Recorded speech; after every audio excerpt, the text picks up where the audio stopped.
ಸದಾ ಕಾಲಕ್ಕೆ ನಾವು ನೆನಪಿಡಬೇಕು. ದೇಶ ಸ್ವತಂತ್ರಗೊಂಡಾಗಿನಿಂದ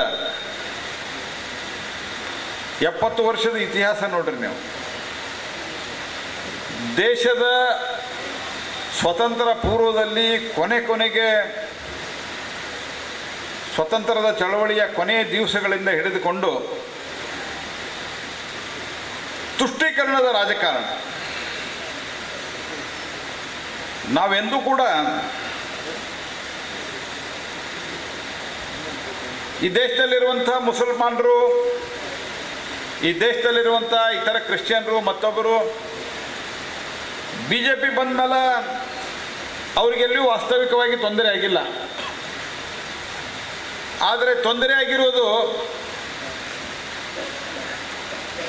ಕಾಂಗ್ರೆಸ್ನವರ ತುಷ್ಟೀಕರಣದ ನೀತಿಯಿಂದ. ಈ ದೇಶದೊಳಗೆ ಯಾರಿಗಾದರೂ ಮುಸಲ್ಮಾನರಿಗೆ ತೊಂದರೆ ಆಗಿದ್ದರೆ ಅವರು ಇವತ್ತು ಅದೇ ಸ್ಥಿತಿಯಲ್ಲಿ ಏನಿದ್ದಾರಲ್ಲ, 90% ಆಫ್ ಈ ದೇಶದೊಳಗಿರುವಂಥ ಮುಸಲ್ಮಾನರು, ಕ್ರಿಶ್ಚಿಯನ್ರು, ಅದರಲ್ಲಿ ಹೆಚ್ಚಾಗಿ ಮುಸಲ್ಮಾನರು, ಏನು ವೋಟ್ ಬ್ಯಾಂಕ್ ಅಂತ ಏನಾಗಿದೆ ಇವತ್ತು, ಆ ವೋಟ್ ಬ್ಯಾಂಕಿನ ಒಂದು ಅತ್ಯಂತ ಕೆಟ್ಟ ರೋಗದಲ್ಲಿ ಬಳಲಿರುವಂಥ ಕಾಂಗ್ರೆಸ್ ಪಾರ್ಟಿಯ ತುಷ್ಟೀಕರಣದಿಂದ ಇವತ್ತು ಈ ದೇಶದಲ್ಲಿ ಅದು ಹಿಂದೂಗಳಿಗೂ ಒಳ್ಳೆಯದಾಗಲಿಲ್ಲ, ಅದು ಮುಸಲ್ಮಾನರಿಗೂ ಒಳ್ಳೆಯದಾಗಲಿಲ್ಲ. ನಾನು ಇತ್ತೀಚೆಗೆ ಒಂದು ಭಾಷಣವನ್ನು ಮಾಡಿದೆ, ನೀವು ಎಷ್ಟು ಜನ ಕೇಳಿದಿರಿ ಅಂತ ಗೊತ್ತಿಲ್ಲ. ನಾನು ಹೇಳಿದ್ದು, ಎಷ್ಟು ಜನ ಮುಸಲ್ಮಾನರು ದೇಶದೊಳಗೆ ಸಾಫ್ಟ್ವೇರ್ ಇಂಜಿನಿಯರ್ ಇದ್ದಾರೆ, ಎಷ್ಟು ಜನ ದೇಶದೊಳಗೆ ಮುಸಲ್ಮಾನರು ಚಾರ್ಟರ್ಡ್ ಅಕೌಂಟೆಂಟ್ ಇದ್ದಾರೆ, ಎಷ್ಟು ಜನ ಮುಸಲ್ಮಾನರು ಒಳ್ಳೆ ಸೈಂಟಿಸ್ಟ್ಗಳಿದ್ದಾರೆ, ಇದು ಲೆಕ್ಕ ತೆಗಿರಿ. ಇವತ್ತು ಕೂಡ ನಮ್ಮ ಭಾಗದಲ್ಲಂತೂ ಪಾನ ಲಾಭೆ ಪಕಡ್ ಲಾಭೆ ಇದನ್ನೇ ಮಾಡಿಕೊಂಡು ಇದೇ ಜೀವನವನ್ನು ನಡೆಸ್ತಾ ಅವ್ರನ್ನ ಅದೇ ಬಡತನದಲ್ಲಿ, ನೀವು ಮನೆಯೊಳಗೊಂದು 10-20 ಜನ ಮಕ್ಕಳನ್ನ ಹುಟ್ಟಿಸ್ರಿ, ನೀವು ಅವ್ರಿಗೆ ತಿನ್ನಲಿಕ್ಕೆ ಊಟ ಇದೇನೋ, ಕೂಳಿದೇನೋ, ಮತ್ತೊಂದಿದೇನೋ ನೋಡುವಂಗಿಲ್ಲ. ಅವರಿಗೆ ಚುನಾವಣೆ ಮತ್ತು ಈ ಸಂದರ್ಭದಲ್ಲಿ ಅವರನ್ನೊಂದು ವೋಟ್ ಬ್ಯಾಂಕ್ ಅನ್ನುವಂಥ ರೀತಿಯಲ್ಲಿ ಸೃಷ್ಟಿಯನ್ನು ಮಾಡಿ, ಆ ಬಡತನವನ್ನು ಎಕ್ಸ್ಪ್ಲಾಯ್ಟ್ ಮಾಡಿ, ಅದರಲ್ಲಿ ಕೆಲವರನ್ನ ಎಕ್ಸ್ಟ್ರೀಮಿಸ್ಟ್ಗಳ ರೀತಿಯಲ್ಲಿ ಬೆಳೆಸಿ, ಇವತ್ತು ದೇಶದಲ್ಲಿ ಮುಸಲ್ಮಾನ್ ಉಗ್ರವಾದ, ಇಸ್ಲಾಮಿಕ್ ಉಗ್ರವಾದ ಜಾಸ್ತಿ ಆಗಿದ್ರೆ ಅದು ಕಾಂಗ್ರೆಸ್ಸಿನ ಈ ನೀತಿಯಿಂದ ಆಗಿದೆ ಅನ್ನುವಂಥ ಸಂಗತಿಯನ್ನು ನಾವು ಬಹಳ ಸ್ಪಷ್ಟವಾಗಿ ಅರ್ಥ ಮಾಡ್ಕೊಂಡು, ಆದ್ದರಿಂದ ಈ ಸಿಸ್ಟಮನ್ನು ತೆಗೆದು ಹಾಕಬೇಕು ಅನ್ನುವಂಥ ಕಾರಣಕ್ಕಾಗಿ ಹೋರಾಟ ಮಾಡ್ತಾ ಇದ್ದೇವೆ ನಾವು. ಇಲ್ಲಿ ಬಂದಿದ್ಕೊಂಡು ನಾವು ಒಂದೇ ಒಂದು ಮಾತನ್ನು ಹೇಳಲಿಕ್ಕೆ ಬಯಸ್ತೀವಿ. ಭಾರತೀಯ ಜನತಾ ಪಾರ್ಟಿ ನಿಲುವು ಸ್ಪಷ್ಟ ಇದೆ. ಸನ್ಮಾನ್ಯ ಅಟಲ್ ಬಿಹಾರಿ ವಾಜಪೇಯಿ ಅವರ ಸರ್ಕಾರದಿಂದ ಹಿಡಿದುಕೊಂಡು ಅದ್ವಾನಿಯವರ ನೇತೃತ್ವದ ರಥಯಾತ್ರೆಯಲ್ಲಿ ಒಂದೇ ಒಂದು ಘೋಷಣೆಯನ್ನು ನಾವು ಮಾಡಿದ್ವಿ, justice for fall, appeasement for ನನ್ ಅಂತ ಹೇಳಿ. ದೇಶದೊಳಗಿರುವಂಥವ್ರು ಎಲ್ಲರೂ ಭಾರತ ಮಾತೆಯ ಮಕ್ಕಳಾಗಿ ಬದುಕಬೇಕು ಅನ್ನುವಂಥದ್ದು ಇದು ಈ ಒಂದು ಚಿಂತನೆಯಿಂದ. ಆದರೆ ಇವತ್ತೇನಾಗಿದೆ, ಇವತ್ತು ಚರ್ಚೆ ನಡೀತದೆ, ಭಾರತ್ ಮಾತಾ ಕಿ ಜೈ ಅಂತ ಹೇಳಬೇಕೋ ಹೇಳಬಾರ್ದು ಅಂತ. ಭಾರತ್ ಮಾತಾ ಕಿ ಜೈ ಅಂತ ನಾವು ಹೇಳೋದಿಲ್ಲ ಅಂತ ಘೋಷಣೆ ಮಾಡ್ತಾರೆ. ಜಗತ್ತಿನೊಳಗೆ ಬೇರೆ ಯಾವುದಾದ್ರೂ ದೇಶದೊಳಗೆ ನಾನು ನನ್ನ ದೇಶಕ್ಕೆ ಜೈ ಅನ್ನೋದಿಲ್ಲ ಅಂದರೆ ನೆಕ್ಸ್ಟ್ ಮೂಮೆಂಟ್ ಅರೆಸ್ಟ್ ಮಾಡ್ತಾರೆ. ನಮ್ಮ ದೇಶದೊಳಗೆ ಒಂದು ಮಾತ್ರ ಕಾಂಗ್ರೆಸ್ಸಿನ ಈ ನೀತಿಯಿಂದಾಗಿ ದೇಶ ನಮ್ಮ ತಾಯಿ ಹೌದು ಅಲ್ಲ ಅನ್ನುವಂಥದ್ದು ಒಂದು ಕಾಂಟ್ರವರ್ಸಿಯಲ್ ಇಶ್ಯೂ ಆಗಿದ್ರೆ, ವಿವಾದಾತ್ಮಕ ಒಂದು ಇಶ್ಯೂ ಆಗಿದ್ರೆ ಅದು ಭಾರತದಲ್ಲಿ ಮಾತ್ರ ಆಗಿದೆ, ಅದು ಕಾಂಗ್ರೆಸ್ಸಿನ ಎಡಬಿಡಿಂಗೆ ನೀತಿಯಿಂದಾಗಿದೆ. ಆದ್ದರಿಂದ ಈ ಒಂದು ಯಾತ್ರೆ, ಜನಸುರಕ್ಷಾ ಯಾತ್ರೆ, ಈ ಯಾತ್ರೆಯನ್ನು ತೆಗೆದಿರುವಂಥದ್ದು, ಈ ಯಾತ್ರೆಯಲ್ಲಿ ನಾವೆಲ್ಲ ಬಿಸಿಲಿನಲ್ಲಿ ಹೋಗ್ತಾ ಇರುವಂಥದ್ದು, ಯಾರನ್ನೋ ಒಬ್ಬರನ್ನು MLA ಮಾಡಿ, ಯಾರನ್ನೋ ಒಬ್ಬರನ್ನು ಮುಖ್ಯಮಂತ್ರಿ ಮಾಡಿ, ಇನ್ನು ಕೆಲವರನ್ನ ಮಂತ್ರಿ ಮಾಡೋದಕ್ಕಲ್ಲ. ದೇಶ ಮತ್ತು ರಾಜ್ಯದಲ್ಲಿ ಒಂದು ಸುರಕ್ಷಿತವಾದಂಥ ವಾತಾವರಣವನ್ನು ತರಬೇಕು ಮತ್ತು ಈ ಅಪೀಸ್ಮೆಂಟ್ ಮೂಲಕ ಸದಾ ಕಾಲಕ್ಕೂ ಹಿಂದೂ ಮುಸಲ್ಮಾನ್ ಅನ್ನುವಂಥ ಭೇದ ಭಾವವನ್ನು ಮಾಡ್ತಾ, ಹಿಂದೂಗಳನ್ನು ಹೊಡಿತಾ, ಮುಸಲ್ಮಾನರನ್ನ ವೋಟ್ ಬ್ಯಾಂಕ್ ಆಗಿ ಪರಿವರ್ತನೆಯನ್ನು ಮಾಡ್ತಾ ಇರುವಂತಹ ಈ ಮೂಲಭೂತ ಸಿದ್ಧಾಂತದ ವಿರುದ್ಧವಾಗಿ ನಾವು ಈ ಯಾತ್ರೆಯನ್ನು ಕೈಗೊಂಡಿದ್ದೇವೆ ಅನ್ನೋದು ನಾವು ಅರ್ಥ ಮಾಡ್ಕೋಬೇಕು. ಏನು ಮಾತಾಡ್ತಾರೆ ನಮ್ಮ ಮುಖ್ಯಮಂತ್ರಿಗಳು? 24 ಜನರ ಹತ್ಯೆ ಆಗಿದೆ ಇಲ್ಲಿವರೆಗೆ. ಅದು ಶರದ್ ಮಡಿವಾಳ ಇರ್ಬೋದು, ಪ್ರಶಾಂತ್ ಪೂಜಾರಿ ಇರ್ಬೋದು, ಇದೇ ಜಿಲ್ಲೆಯಲ್ಲಿ ಮೇಸ್ತಾ ಇರ್ಬೋದು.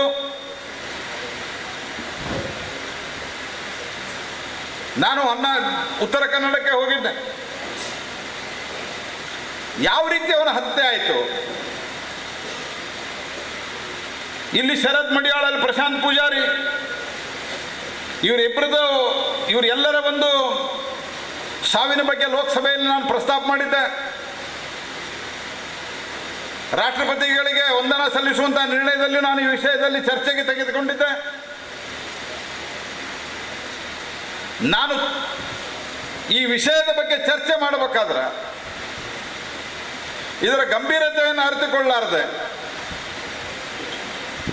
ಕಾಂಗ್ರೆಸ್ ಪಾರ್ಟಿಯವರು ಸತತವಾಗಿ ನಾನು ಈ ವಿಷಯವನ್ನ ಅಲ್ಲಿ ಪ್ರಸ್ತಾಪ ಮಾಡುವ ಮುಂದೆ ವಿರೋಧ ಮಾಡ್ತಾ ಇದ್ರು. ಖರ್ಗೆ ಅವರು ಮತ್ತು ಅವರ ತಂಡ 24 ಜನರ ಹತ್ಯೆ ಆಗಿದೆ. ಈ ದೇಶದೊಳಗೆ ಖಂಡನೆ ಇತ್ತು, ಮಂಡನೆ ಇತ್ತು. ನಮ್ಮ ದೇಶದೊಳಗಿದ್ದಂತಹ ವೈಚಾರಿಕ ಸ್ವಾತಂತ್ರ್ಯ ಮತ್ತು ವಾಕ್ ಸ್ವಾತಂತ್ರ್ಯ ಬೇರೆ ಯಾವ ಸಮಾಜದಲ್ಲೂ ಎಲ್ಲೂ ಇಲ್ಲ. ನೀವು ನೆನಪಿಟ್ಟುಕೊರಿ, ಯಾರೋ ಒಬ್ಬ ಸೈಂಟಿಸ್ಟು ಗೆಲಿಲಿಯೋ ಭೂಮಿ ದುಂಡಗಿದೆ, ಯಾವ ರೀತಿ ಮತಾಂಧರಿದ್ದಾರೆ ಅಂತ ಮತ್ತು ಹಿಂದೂ ಸಮಾಜದಲ್ಲಿ ಹಿಂದೂ ವ್ಯವಸ್ಥೆಯಲ್ಲಿ ಏನು ವ್ಯತ್ಯಾಸ ಇದೆ ಅಂತ ಅನ್ನೋದನ್ನು ನಾವು ಅರ್ಥ ಮಾಡ್ಕೋಬೇಕು. ಭೂಮಿ ಗೋಲಾಕಾರದಲ್ಲಿದೆ ಅಂತ ಯಾರೋ ಹೇಳಿದ್ರು ಅಂತ ತಿಳ್ಕೊಂಡು ಅವನ್ನ ಜೈಲಿಗೆ ಹಾಕಿ ಗಲ್ಲಿಗೆ ಹಾಕಿದಂಥ ಒಂದು ಸಂಸ್ಕೃತಿನೂ ಜಗತ್ತಿನಾಗದ. ದೇವರೇ ಇಲ್ಲ ಅಂತ ಹೇಳಿದಂಥವನ್ನು ಸನ್ಯಾಸಿ ಅಂತ ಋಷಿ ಅಂತ ಒಪ್ಪಿಕೊಂಡಂಥ ಒಂದು ಸಂಸ್ಕೃತಿನೂ ಭಾರತದಲ್ಲಿ ಇದೆ.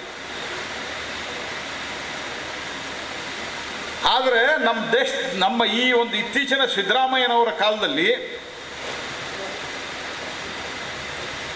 ಯಾರು ಇನ್ನೊಂದು ವಿಚಾರವನ್ನ ಗಟ್ಟಿಯಾಗಿ ಪ್ರತಿಪಾದಿಸ್ತಾರೆ. ಈ ಶರದ್ ಮಡಿವಾಳ್ ಏನೋ ಒಂದು ದೋಷ, ಬಿಜೆಪಿ RSS ಕೆಲಸ ಮಾಡ್ತಾ ಇದ್ದ, ಸಂಘದ ಜವಾಬ್ದಾರಿ ಇತ್ತು, ಹಿಂದುತ್ವದ ಪ್ರತಿಪಾದಕನಾಗಿದ್ದ, ಅಕ್ರಮ ಮರಳಿನಲ್ಲಿ ಧ್ವನಿ ಎತ್ತಿದ್ದ. ಅದಕ್ಕೆ ಬೇರೆದವರು ಈ ರೀತಿ ಧ್ವನಿಯನ್ನೇ ಎತ್ತಬಾರದು ಅಂತ ತಿಳ್ಕೊಂಡು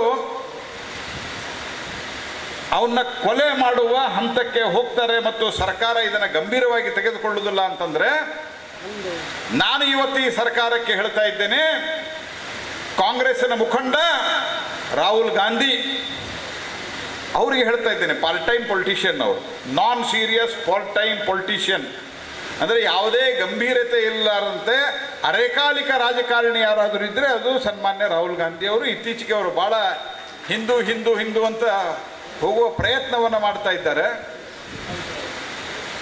ಆದರೆ ನಾನು ಹೇಳಲಿಕ್ಕೆ ಬಯಸ್ತೇನೆ, ನಿನ್ನೆ 3 ರಾಜ್ಯಗಳ ಚುನಾವಣೆ ಫಲಿತಾಂಶ ಬಂದಿದೆ. 2 ರಾಜ್ಯದಲ್ಲಿ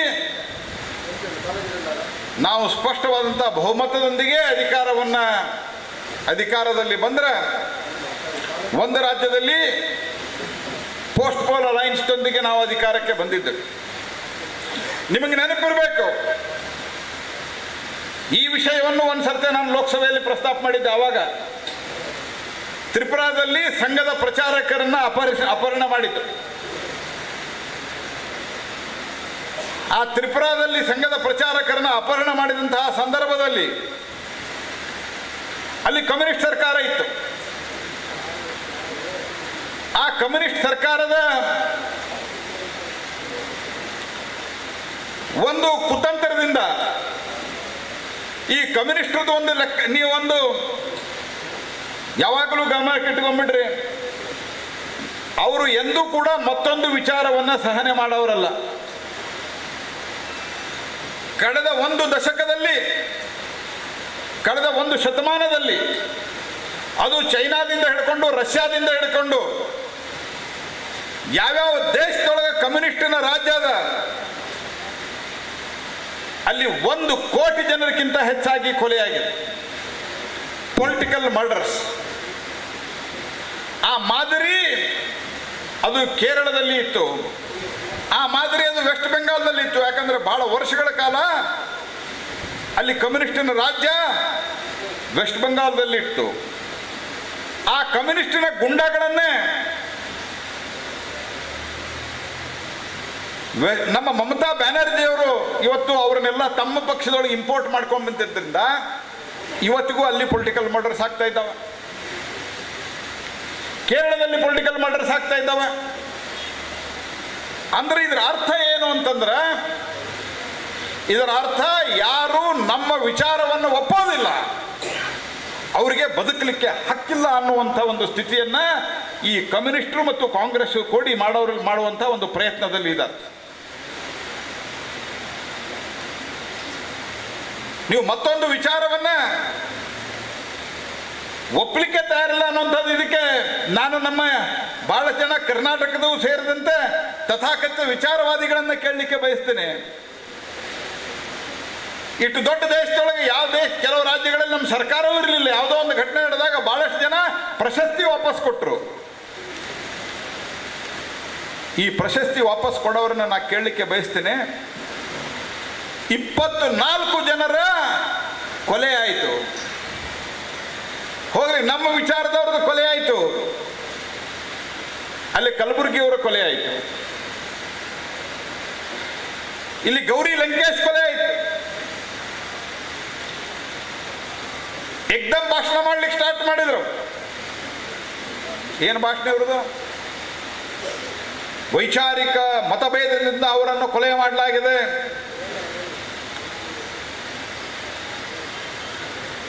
ಯಾವತ್ತಿನಿಂದ ಈ ದೇಶದೊಳಗ ಸ್ವಾತಂತ್ರ್ಯ ಬಂದದ ಅವತ್ತಿನಿಂದ ಒಂದು ಸಂಗತಿ ಹೇಳ್ತಾ ಇದ್ದಾರೆ,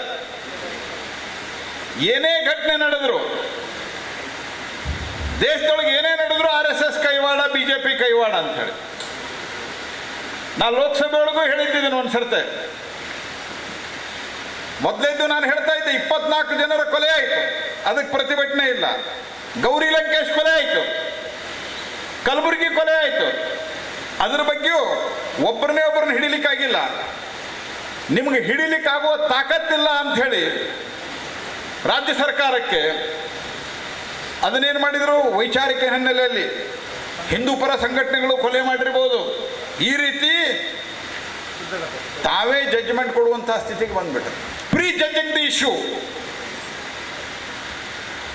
ನಾನು ಅದಕ್ಕೆ ಲೋಕಸಭೆ ಒಳಗೂ ಹೇಳಿದ್ದೆ, ಏನೋ ವಿಚಾರ ಬರಲಿ ತಕ್ಷಣ RSS BJP ಕೈವಾಡ ಅಂತ ಹೇಳ್ಬಿಡುದು. ಹಿಂದೆ ಒಂದು ಘಟನೆ ನಡೆದಿತ್ತು, ಒಬ್ಬ ಕಾಂಗ್ರೆಸ್ಸಿನ MP ನಮ್ಮ ಜಗನ್ನಾಥರಾವ್ ಜೋಶಿ ಅಂತಿದ್ರು, ಕೆಲವರು ಕೇಳಿರ್ಬೇಕು ಹೆಸರಿದ್ರೋಗ, ಅವರಿಗೆ ಬಂದು ಹೇಳಿದ್ರಂತ, ಅವ್ರಿಗೆ ಬಂದು ಒಂದು ಸ್ವೀಟ್ ಕೊಟ್ರಂತ ಲೋಕಸಭೆ ಒಳಗೆ. ಜಗನ್ನಾಥರಾವ್ ಸ್ವೀಟ್ ತಗೊಳ್ರಿ ಅಂತ. ಜಗನ್ನಾಥರಾವ್ ಕೇಳಿದ್ರಂತ, ಎದಕ್ಕಪ್ಪ ಇದು ಸ್ವೀಟು ಅಂತ. ಆವಾಗ ಹೇಳಿದ್ನಂತ, ನನಗೆ ಗಂಡು ಮಗ ಹುಟ್ಟ್ಯಾನ ಅಂತ. ಅದಕ್ಕೆ ಜಗನ್ನಾಥರಾವ್ ತಕ್ಷಣ ಕೇಳಿದ್ರಂತ, ಇದ್ರೊಳಗೇನು RSS ಕೈವಾಡಿಲ್ಲೋ ಅದನ್ನು ಮತ್ತೆ ಅಂತ ಹೇಳಿದ್ರು. ಹಂಗೆ ಏನಾದರೂ ಒಂದು ಕಡೆ RSS ಕೈವಾಡ, BJP ಕೈವಾಡ ಇವತ್ತು ಹೇಳಿದ್ದಾರೆ ಮುಖ್ಯಮಂತ್ರಿಗಳು. ರಾಜ್ಯದೊಳಗೆ ನಡೀತಾ ಇರುವಂಥ ಹೋಮುಗರಗಳಿಗೆ RSS BJP ಕೈವಾಡ. 24 ಜನ ನಮ್ಮ ಕಾರ್ಯಕರ್ತರು, ನಮ್ಮ ಜೊತೆಗೆ ಸಂಬಂಧ ಇದ್ದವರು, ನಮ್ಮ ಸಂಘಟನೆ ಜವಾಬ್ದಾರಿ ಇದ್ದವರು ಕೊಲೆ ಆಗಿದ್ದಾರೆ. ನೀವು popular front of India SDPI ಮೇಲೆ ಕೇಸ್ಗಳನ್ನು ವಾಪಸ್ ತೆಗಿತೀರಿ. ನೀವು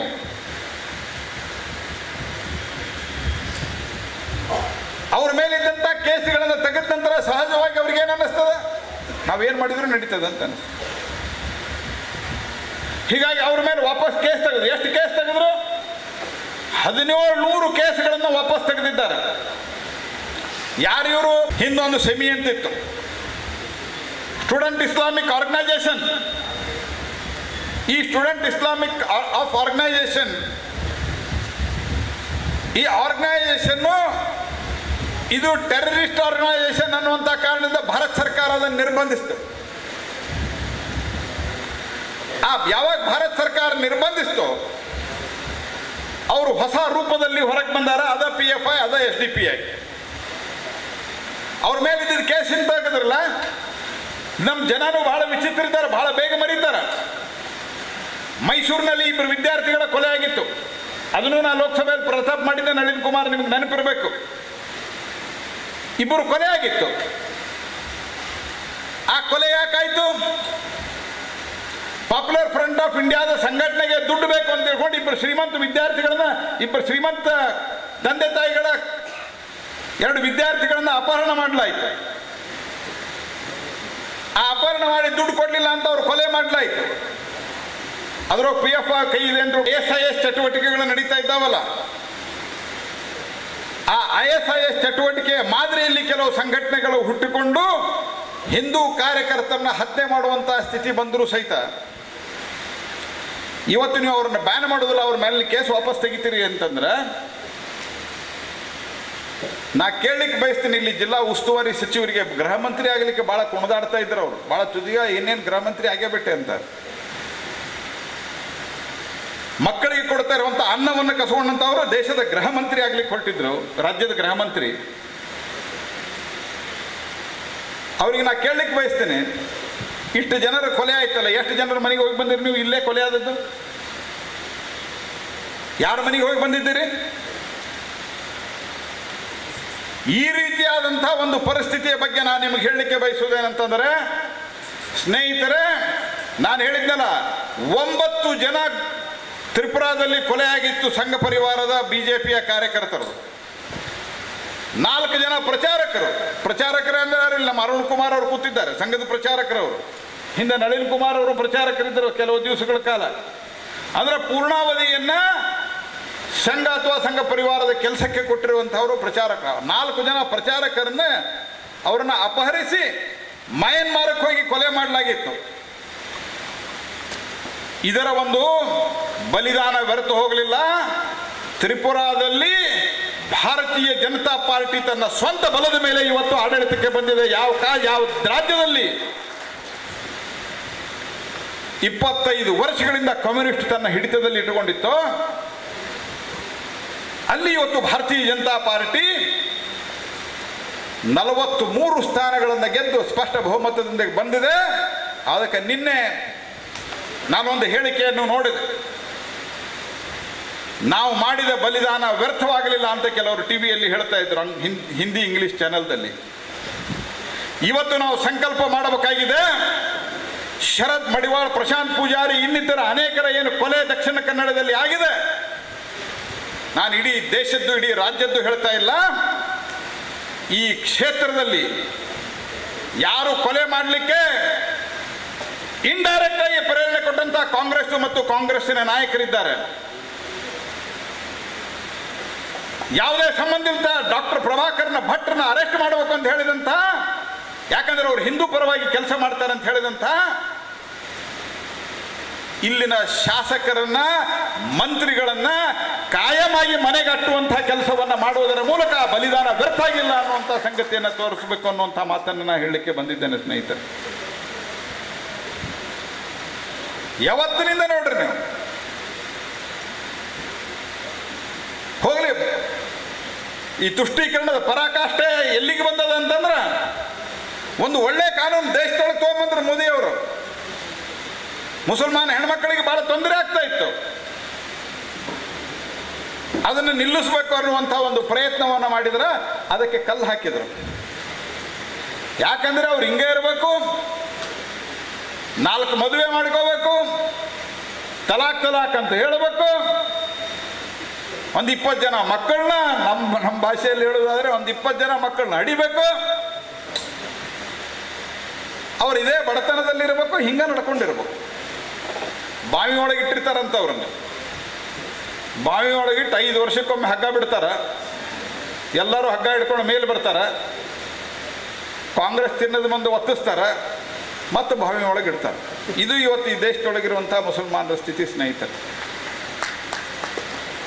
ಆದ್ದರಿಂದ ಎಲ್ಲರಿಗೂ ನ್ಯಾಯ ಕೊಡಬೇಕು ಅಂತಾದರೆ ಭಾರತೀಯ ಜನತಾ ಪಾರ್ಟಿ, ನಾವು ಇವತ್ತು ರಾಜ್ಯದಲ್ಲಿ ದೇಶದಲ್ಲಿ ಆಡಳಿತದಲ್ಲಿದೆ, 22 ರಾಜ್ಯದಲ್ಲಿ ಸ್ವತಂತ್ರವಾಗಿ ಭಾರತೀಯ ಜನತಾ ಪಾರ್ಟಿ ಸ್ವತಂತ್ರವಾಗಿ ಮತ್ತು ಉಳಿದ ನಮ್ಮ ಅಲೈನ್ಸ್ನೊಂದಿಗೆ 22 ರಾಜ್ಯಗಳಲ್ಲಿ ನಾವು ಇವತ್ತು ಆಡಳಿತವನ್ನು ಮಾಡ್ತಾ ಇದ್ದೇವೆ. 23ನೇ ರಾಜ್ಯವಾಗಿ ಕರ್ನಾಟಕದಲ್ಲಿ, ಅದರಲ್ಲಿಯೂ ಬಂಟ್ವಾಳದಿಂದ ಪ್ರಾರಂಭ ಆಗಬೇಕು ಅನ್ನುವಂಥ ಮಾತನ್ನು ನಾನು ಹೇಳಲಿಕ್ಕೆ ಬಯಸ್ತೇನೆ. ಸ್ನೇಹಿತರೆ, ನೇರವಾಗಿ ಇತರ ರಾಜಕೀಯ ವಿಷಯಕ್ಕೆ ಬರೋದಾದ್ರೆ ಏನು ಮಾತಾಡ್ತಾರೆ ನಮ್ಮ ಮುಖ್ಯಮಂತ್ರಿಗಳು? ಅಮಿತ್ ಶಾ ಮತ್ತು ಯಡಿಯೂರಪ್ಪ ಜೈಲಿನ ಹಕ್ಕಿಗಳು. ಸ್ವಾಮಿ ಅಮಿತ್ ಶಾ ಅವರನ್ನ ನೀವು ದೇಶದ್ರೋಹಿ ಇಸ್ರತ್ ಜಾನನಿಗೆ ಅನ್ನುವಂಥ ಒಬ್ಬ ದೇಶದ್ರೋಹಿ ಭಯೋತ್ಪಾದಕರಿಗೆ ಬೆಂಬಲವನ್ನು ಕೊಟ್ಟು ದೇಶಭಕ್ತ ಅಮಿತ್ ಶಾನ್ನ ಜೈಲಿಗೆ ಹಾಕಿದ್ರಿ, ಅದು ನಿಮ್ಮ ಸಾಧನೆ ಅನ್ನುವಂಥ ಮಾತನ್ನು ನಾನು ಹೇಳಲಿಕ್ಕೆ ಬಯಸ್ತೀನಿ. ಯಾರು ಮಾಡಿದ್ರಿ ನೀವು? ನಾನು ಅವಾಗ ಲೋಕಸಭೆ ಒಳಗಿದ್ದೆ. ಲೋಕಸಭೆ ಒಳಗೆ ಚರ್ಚೆ ಬಂದಿತ್ತು. ಅವಾಗ ಅವರು ನರೇಂದ್ರ ಮೋದಿ ಅವರು ಗುಜರಾತದ ಮುಖ್ಯಮಂತ್ರಿ ಆಗಿದ್ರು. ಲೋಕಸಭೆ ಒಳಗೆ ಉತ್ತರ ಕೊಟ್ಟಾರ. ಏನು ಉತ್ತರ ಕೊಟ್ಟಾರ? Intelligence input, central intelligence input. Central government ಯಾರ್ದಿತ್ತು ಅವಾಗ? ಮನಮೋಹನ್ ಸಿಂಗ್ ಸರ್ಕಾರ. ಈ ಮನಮೋಹನ್ ಸಿಂಗ್ ಸರ್ಕಾರದ ಸೆಂಟ್ರಲ್ ಗೌರ್ಮೆಂಟ್ ಇನ್ಪುಟ್ ಕೊಟ್ಟಿತ್ತು. ಇಸ್ರತ್ ಜಾನ್ ಟೆರರಿಸ್ಟು ನರೇಂದ್ರ ಮೋದಿ ಹತ್ಯೆ ಮಾಡ್ಲಿಕ್ಕೆ ಬರ್ತಾ ಇದ್ದಾರೆ, ಅವ್ರನ್ನ ಕೊಂದು ಹಾಕಬೇಕು, ಅವ್ರನ್ನ ಗಮನಿಸಬೇಕು ಅಂತ. ಯಾವಾಗ ಅವ್ರಿಗೆ ಕೈ ಸಿಗಲಿಲ್ಲ, ಎನ್ಕೌಂಟರ್ದಾಗ ಸತ್ತೋದ್ರು. ಅದನ್ನು ಫೇಕ್ ಎನ್ಕೌಂಟರ್ ಅಂತ ಮಾಡಲಿಕ್ಕೆ ಯಾವಾಗ ನರೇಂದ್ರ ಮೋದಿ ಅವರ ಪಾಪ್ಯುಲಾರಿಟಿ ಜಾಸ್ತಿ ಆಗಲಿಕ್ಕೆ ಪ್ರಾರಂಭ ಆಯಿತು, ಅದನ್ನು ಫೇಕ್ ಎನ್ಕೌಂಟರ್ ಅಂತ ಮಾಡಲಿಕ್ಕೆ ಪ್ರಯತ್ನ ಮಾಡಿದಂಥ ದೇಶದ್ರೋಹಿ ನೀಚ ಕೃತ್ಯವನ್ನು ಮಾಡಿದಂಥದ್ದು ಯಾರಾದ್ರೂ ಇದ್ರೆ ಅದು UPA ಸರ್ಕಾರ ಅನ್ನೋದು ಸನ್ಮಾನ್ಯ ಸಿದ್ದರಾಮಯ್ಯನವರು ಅರ್ಥ ಮಾಡ್ಕೊಳ್ಳಿ. ನೀವು ಯಾರ ಪಕ್ಕದಲ್ಲಿ ಕೊಡ್ತೀರಿ? ನಿಮ್ಮ ವೇಣುಗೋಪಾಲ್ ಮೇಲಿರುವ ಆರೋಪ ಏನು? ಅಮಿತ್ ಶಾ ಅವರು ನಿಮ್ಮ ಕುತಂತ್ರದಿಂದ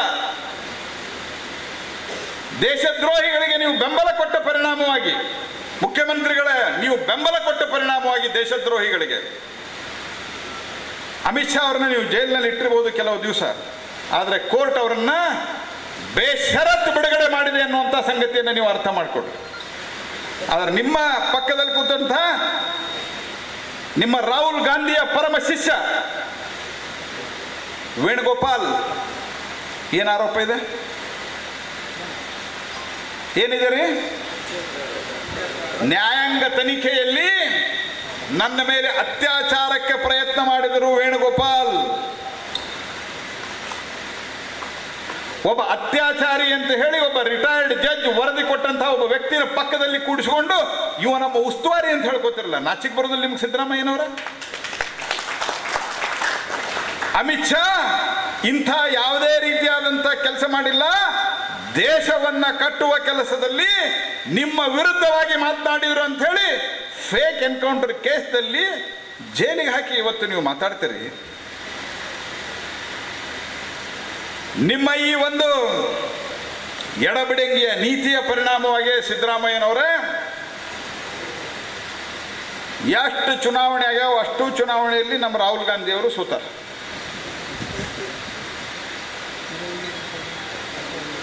ಇಲ್ಲಿ ಕರ್ಕೊಂಬಂದವ್ರ ಭಾಷಣ ಇಲ್ಲಿ ಬಂದು ಹೋದ್ರಲ್ಲಿ ಗೊತ್ತಿಲ್ಲ ನನಗೆ. ಬಂದ್ರೆ ಗ್ಯಾರಂಟಿ ತಿಳ್ಕೊಂಡ್ಬಿಟ್ರಿ ಇಲ್ಲಿ ನೀವು ಗೆದ್ರಿ ಅಂತ. ಅವ್ರನ್ನ ಏನಾರು ಮಾಡಿ ಬಂಟ್ವಾಳ ಕರೆಸ್ರಿ, ಅವರು ಗ್ಯಾರಂಟಿ ಗೆಲ್ತೀರಿ ನೀವು.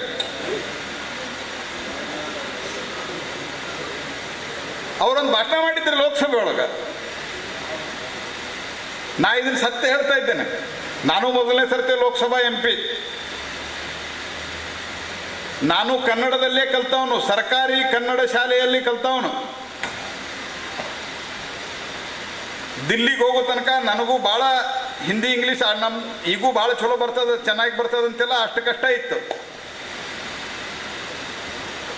ಅವರು ಭಾಳ ದೊಡ್ಡ ಮನೆತನದಾಗ ಹುಟ್ಟಿದವರು, ವಿದೇಶದಾಗ ಕಲ್ತವ್ರು.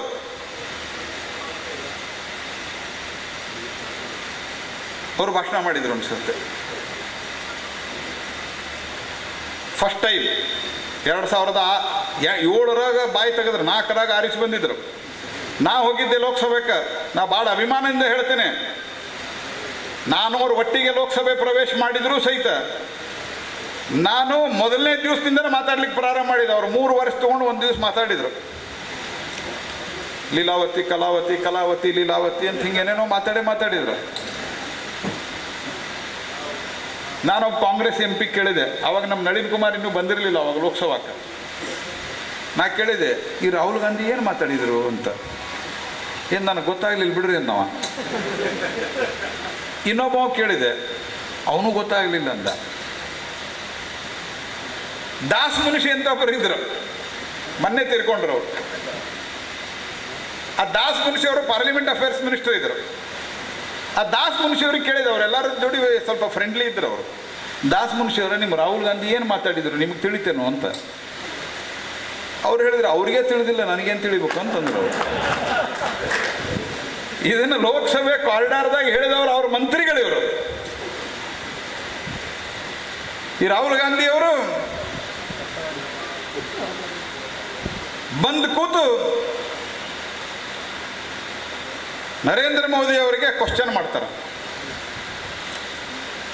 ನಾನು ನಿಮಗೆ ಒಂದೇ ಒಂದು ಪ್ರಶ್ನೆ ಮಾಡ್ತೇನೆ. ಈ ದೇಶ ಸ್ವತಂತ್ರಗೊಂಡು 70 ವರ್ಷ ಆಯ್ತು. 40-45 ವರ್ಷ ಒಂದು ಕುಟುಂಬದವರು ಆಡಳಿತ ಮಾಡಿದ್ರಿ. ಉಳಿದವರೆಲ್ಲ ಸೇರಿ ಒಂದು 10 ವರ್ಷ, 58 ವರ್ಷ. 70 58 ವರ್ಷ. ಮತ್ತು ಈ ದೇವೇಗೌಡರದ್ದು ಅವ್ರದ್ದು ಇವ್ರದ್ದು ಎಲ್ಲ ಸರ್ಕಾರ ಹಿಡಿದು ಬಿಟ್ರೆ ಅಟಲ್ ಬಿಹಾರಿ ವಾಜಪೇಯಿ, ಮೊರಾರ್ಜಿ ದೇಸಾಯಿ ಮತ್ತು ಈಗಿರುವಂಥ ನರೇಂದ್ರ ಮೋದಿ ಸರ್ಕಾರ ಬಿಟ್ಟರೆ ಉಳಿದದ್ದೆಲ್ಲ ಹೆಚ್ಚು ಕಡಿಮೆ ನಿಮ್ಮದ ಸರ್ಕಾರ. ನೀವು ಹೇಳಿದ್ರೆ ನಡೀತಿತ್ತು. ಮನಮೋಹನ್ ಸಿಂಗ್ ಸರ್ಕಾರದಾಗೂ ಎಲ್ಲ ನಿಮ್ಮದೇ ಇತ್ತು ಹೆಚ್ಚು ಕಡಿಮೆ. ಅದು ಕುಟುಂಬ ಸರ್ಕಾರ ಇದ್ದಂಗೆ. ಅದು ಸೋನಿಯಾ ಗಾಂಧಿ ಅವ್ರಿಗೆ ಆಗ್ಲಿಕ್ಕೆ ಬರಲಿಲ್ಲ ಅಂತ ಇವರು ಮಾಡಿದ್ರು ಅಷ್ಟ. ಯಾಕಂದ್ರೆ ಇವ್ರು ಹೇಳಂದ್ರೆ ಹೇಳು, ಕೂಡು ಅಂದ್ರೆ ಕೂಡು.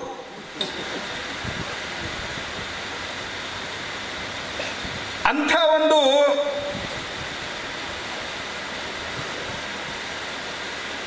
ಸುದೀರ್ಘವಾದಂಥ ಆಡಳಿತ ನಡೆಸಿದಂಥ ಕಾಂಗ್ರೆಸ್ ಪಾರ್ಟಿಗೆ ನಾನೊಂದು ಪ್ರಶ್ನೆ ಕೇಳ್ತೇನೆ. ಇಷ್ಟು ವರ್ಷ ಆಡಳಿತ ನಡೆಸಿದ ನಂತರ ಈ ದೇಶದೊಳಗೆ 5 ಕಮಿಟಿ ಅಪಾಯಿಂಟ್. ಅದು 5 ಕಮಿಟಿ ಯಾವ ಕಾಲದೊಳಗೆ? UPA ಕಾಲದೊಳಗೆ 5 ಕಮಿಟಿ ಅಪಾಯಿಂಟ್ಮೆಂಟ್ ಆದ್ರೆ 5 ಕಮಿಟಿ ಅದಕ್ಕೆ ಬಡವರು ಎಷ್ಟಿದ್ದಾರೆ ಅಂತ ಹುಡುಕಬೇಕು ಅಂತ. ಬಡವರು ಎಷ್ಟಿದ್ದಾರೆ ಹುಡುಕಬೇಕು ದೇಶದಾಗ. BPL ಎಷ್ಟಿದ್ದಾರೆ, ಬಿಲೋ ಪಾವರ್ಟಿ ಲೈನ್ ಎಷ್ಟಿದ್ದಾರೆ. ತೆಂಡೂಲ್ಕರ್ ಕಮಿಟಿ ಆಯಿತು, ಅರ್ಜುನ್ ಸೇನ್ ಗುಪ್ತಾ ಕಮಿಟಿ ಆಯಿತು, ವರ್ಲ್ಡ್ ಬ್ಯಾಂಕದ್ದು ಒಂದು ಕಮಿಟಿ ಆಯಿತು, ಪ್ಲಾನಿಂಗ್ ಕಮಿಷನ್ ಅದು ಒಂದು ಕಮಿಟಿ ಆಯಿತು, ಇನ್ನೊಂದು ಯಾವುದೋ ಕಮಿಟಿ ಆಯಿತು, ನನಗೆ ಮರೆತು ಹೋಗ್ತಿತ್ತು, ತಕ್ಷಣ ನೆನಪು ಬರ್ತಾ ಇಲ್ಲ. 5 ಕಮಿಟಿಗಳು ಕೂಡಿ ಒಂದು ವರದಿ ಕೊಟ್ಟಾರೆ. 5 ಕಮಿಟಿಗಳ ಒಟ್ಟು ಎವರೇಜ್ ದೇಶದೊಳಗೆ ಇನ್ನೂ 40%ಕ್ಕಿಂತ ಹೆಚ್ಚು ಜನ, ಅಂದರೆ ನಿಯರ್ಲಿ ಅಬೌಟ್ 50% ಜನ ಕಡು ಬಡವರು ಇದ್ದಾರೆ. ಯಾರ ಕಾರಣದಕ್ಕೆ? ರಾಹುಲ್ ಗಾಂಧಿ ಅವರ. ನಿಮ್ಮ ಅಜ್ಜನಿಂದ, ನಿಮ್ಮ ಮುತ್ತಜ್ಜನಿಂದ ಹಿಡ್ಕೊಂಡು ನೀವು ಆಡಳಿತ ಮಾಡಿರಿ. ಇಂಥ ಸಂಪತ್ತು ಭರಿತವಾದಂಥ ದೇಶದೊಳಗೆ ಇವತ್ತು ಕೂಡ ಜನ ಒಂದು ಹೊತ್ತಿನ ಊಟವನ್ನು ಮಾಡುವಂಥವ್ರು 40 ಕೋಟಿ ಜನ ಇದ್ದಾರೆ ಅನ್ನುವಂಥದ್ದೊಂದು ಫಿಗರ್ ಹೇಳ್ತದೆ. 2ನೇ ಹೊತ್ತಿನ ಊಟ ಮಾಡಲಿಕ್ಕೆ ದುಡ್ಡಿಲ್ಲ ಅವರಿಗೆ.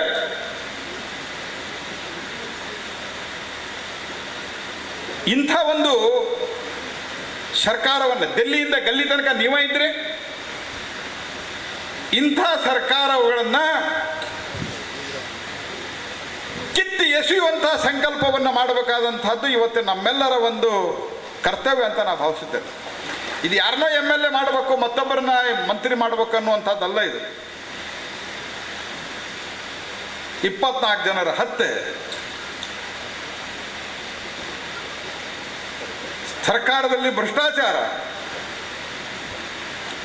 ಒಂದು ರೀತಿಯಲ್ಲಿ ದೇಶದ್ರೋಹಿಗೆ ಬೆಂಬಲ. ಕೇಳ್ತಾರ ಪ್ರಧಾನಮಂತ್ರಿಗಳು 10% ಅಂತ ಹೇಳಿದ್ರು, ಆಧಾರ ಇಲ್ಲದೆ ಹೇಳ್ತಾ ಇದ್ದಾರೆ. ಏನು ಬೇಕು ಆಧಾರ? ನಮ್ಮಲ್ಲಿ ಒಂದು ಮಾತು ಹೇಳ್ತಾರೆ, ಅಂಗೈ ಹುಣ್ಣಿಗೆ ಕನ್ನಡಿ ಹಾಕಬೇಕು ಅಂದ್ರೆ. ಅಂಗೈ ಒಳಗಿನ ಹುಣ್ಣು, ಅಂಗೈ ಅಂದರೆ ಇದ್ರ ಒಳಗೆ ಏನಾರು ಹುಣ್ಣಾಗಿತ್ತು ಅಂದ್ರೆ ಇದು ನೋಡ್ಲಿಕ್ಕೆ ಕನ್ನಡಿ ಬೇಕಾಗಿಲ್ಲ ಅಂತ. ಕೈಯಾಗ ಹಂಗೆ ಕಾಣ್ತದ. ನಿಮ್ಮ ವಾಚ್ ಯಾರು ಕೊಟ್ಟರು? ನಿಮ್ಮ ತಾತ ಮುತ್ತಾತ ಕೊಟ್ಟಿದ್ನ? 70 ಲಕ್ಷ ರೂಪಾಯಿ ವಾಚ್. ಏನು ಹೇಳ್ತೀರಿ ನೀವು? ನಾ ಎಮ್ಮಿ ಕಾಯ್ತಾ ಇದ್ದೆ, ನೀವು ಎಮ್ಮಿ ಕಾಯ್ತಾ ಇದ್ದೆ. ನಾ ಎಮ್ಮಿ ಕಾಯ ಅಂತ ಬಡವರ ಬಗ್ಗೆ ನಮಗೆ ಗೌರವ ಅದ. ಆದರೆ ಮುಖ್ಯಮಂತ್ರಿ ಆದ್ಮೇಲೂ ಸಹಿತ ಕತ್ತಿ ಕಾಯೋರಂಗೆ ಮಾತಾಡಬೇಡ್ರಿ ಅನ್ನುವಂಥ ಸಂಗತಿಯನ್ನು ನಾ ಈ ರಾಜ್ಯದ ಮುಖ್ಯಮಂತ್ರಿಗೆ ಹೇಳಲಿಕ್ಕೆ ಬಯಸ್ತೀನಿ ಅಷ್ಟೆ. ವಾಚು, ಸ್ಟೀಲ್ ಬ್ರಿಡ್ಜು, KRDCLದೊಳಗೆ, ಕರ್ನಾಟಕ ರೋಡ್ ಡೆವಲಪ್ಮೆಂಟ್ ಕಾರ್ಪೊರೇಷನ್ದೊಳಗೆ ವಿತೌಟ್ ಟೆಂಡರ್ ನೀವು ಇವತ್ತು ಪ್ರತಿ ವಿಧಾನಸಭಾ ಕ್ಷೇತ್ರಕ್ಕೆ ಕಾಂಗ್ರೆಸ್ ಪಾರ್ಟಿಯವರಲ್ಲೇ ದುಡ್ಡು ಕೊಡ್ತಾ ಇದ್ದೀರಲ್ಲ, 20% ಕಮಿಷನ್ ತಗೋತಾ ಇಲ್ಲ ನೀವು ಅದ್ರೊಳಗೆ? ಇಲ್ಲ ಅಂದ್ರೆ ಟೆಂಡರ್ ಇಲ್ಲ ಯಾಕೆ ಕೊಡ್ತಾ ಇದ್ದೀರಿ ಅದನ್ನ?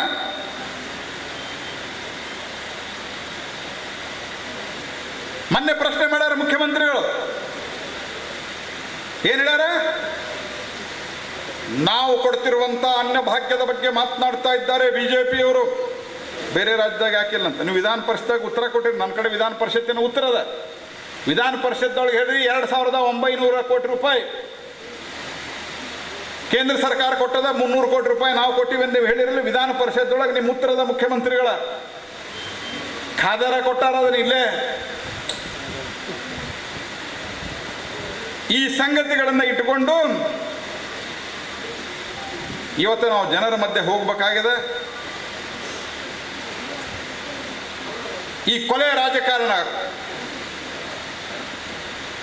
ಹೇಟ್ ಪಾಲಿಟಿಕ್ಸ್, ಮರ್ಡರ್ ಪಾಲಿಟಿಕ್ಸ್ ಇದು ಬಂದಾಗಬೇಕಾಗಿದೆ.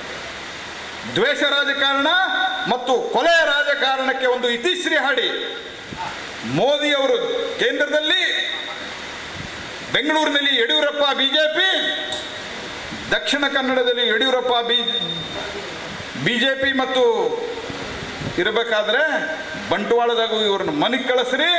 ನಾನು ನಿಮ್ಮ ಮೂಲಕ, ಇಲ್ಲಿರುವಂಥ ಮಾಧ್ಯಮದವರ ಮೂಲಕ ಹೇಳಲಿಕ್ಕೆ ಬಯಸ್ತೀನಿ, ಆವಾಗ ಮಾತ್ರ ಈ ಜಿಲ್ಲೆ, ಈ ಕಡಲು ತೀರ ಅದು ಶಾಂತವಾಗಲಿಕ್ಕೆ ಸಾಧ್ಯ ಇದೆ.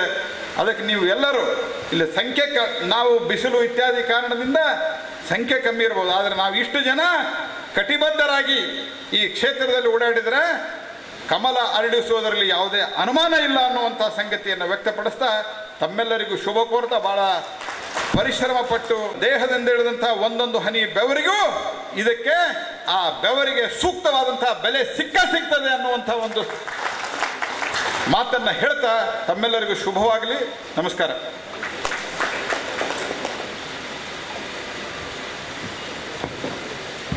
ಧನ್ಯವಾದಗಳು ಶ್ರೀಯುತ ಪ್ರಹ್ಲಾದ್ ಜೋಶಿ ಅವರಿಗೆ. ಕರ್ನಾಟಕ ರಾಜ್ಯ ಸರ್ಕಾರದ ದುರಾಡಳಿತವನ್ನು ನಮ್ಮ ಮುಂದೆ ಅತ್ಯಂತ ಪರಿಣಾಮಕಾರಿಯಾಗಿ ಮುಂದಿಟ್ಟದಕ್ಕಾಗಿ ಧನ್ಯವಾದಗಳನ್ನ ಅರ್ಪಿಸ್ತಾ, ನಮ್ಮಿಂದ ಒಂದು ಸಣ್ಣ ತಪ್ಪಾಗಿದೆ, ಹಿರಿಯರು ಅದನ್ನು ಕ್ಷಮಿಸಬೇಕು ಅಂತೇಳಿ ಹೇಳ್ತಾ, ರಾಜ್ಯ ಸಂಘಟನಾ ಪ್ರಧಾನ ಕಾರ್ಯದರ್ಶಿಗಳಾದಂಥ ಶ್ರೀಯುತ ಅರುಣ್ ಜಿ ಅವರು ನಮ್ಮ ಈ ಸಭಾಂಗಣದಲ್ಲಿ ಉಪಸ್ಥಿತರಿದ್ದಾರೆ. ಅವರನ್ನು ಪ್ರಾರಂಭದಲ್ಲಿ ನಾವು ವೇದಿಕೆಗೆ ಕರಿಬೇಕಾಗಿತ್ತು, ಸಣ್ಣ ಪ್ರಮಾದ ಆಗಿದೆ. ದಯವಿಟ್ಟು ಅವರನ್ನು ಈ ವೇದಿಕೆಗೆ ಸ್ವಾಗತವನ್ನು ಮಾಡ್ತಾ ಇದ್ದೇನೆ. ಇದೀಗ ಈ ವೇದಿಕೆ ಮೇಲೆ ಉಪಸ್ಥಿತರಿರುವಂಥ ನಮ್ಮ ಜಿಲ್ಲಾ ಬಿಜೆಪಿಯ ಅಧ್ಯಕ್ಷರಾದಂಥ ಶ್ರೀಯುತ ಸಂಜೀವ್ ಮಠಂದೂರ್ ಅವರು ಈ ವೇದಿಕೆ ಮೇಲೆ ಉಪಸ್ಥಿತರಿದ್ದಾರೆ. ಸೇರಿರುವ ಎಲ್ಲರ ಪರವಾಗಿ ಅವರನ್ನು ಹೃತ್ಪೂರ್ವಕ